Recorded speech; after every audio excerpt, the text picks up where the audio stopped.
நேரம் வர்றீங்களா? வந்துட்டு என்ன செய்யணும்? விளையாடணுமா? வந்துட்டு தஹிய்யத்துல் மஸ்ஜித், பள்ளிவாசலுக்கு வந்த உடனே பள்ளிவாசலுடைய காணிக்கை, பள்ளிவாசல் காணிக்கைன்னா வெளியே உண்டியில் துட்டு போடுறதா? அந்த காணிக்கை கிடையாது. பள்ளிவாசலுக்கு நாம் காணிக்கை செலுத்த வேண்டும். என்ன காணிக்கை? 2 ரக்காத் சொல்லணும். என்ன செய்யணும்? 2 ரக்காத். அதற்கு தஹிய்யத்துல் மஸ்ஜித் என்று சொல்லப்படுகிறது. அந்த தஹிய்யத்துல் மஸ்ஜித் என்பதை பள்ளிவாசல்ல என்ன செய்யணும்? தொழ வேண்டும்.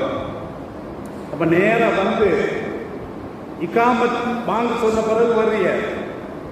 அப்ப பாங்குக்கும் இகாமத்திற்கும் இடைப்பட்ட நேரம் ஒரு 10 நிமிஷம் 20 நிமிஷம் என்ன செய்யணும்?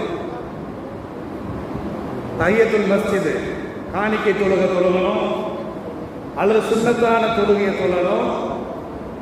அப்ப என்ன செய்யணும்? அல்லாஹ்வை நினைவு கூறணும். அல்லாஹ்வை நினைவு கூறணும். அப்படின்னா என்ன செய்யணும்?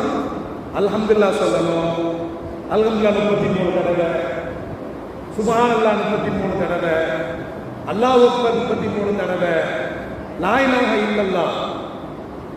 இந்த 10 நிமிஷத்துல என்ன செய்யணும்? நம்ம அப்படியே செய்யறோம்.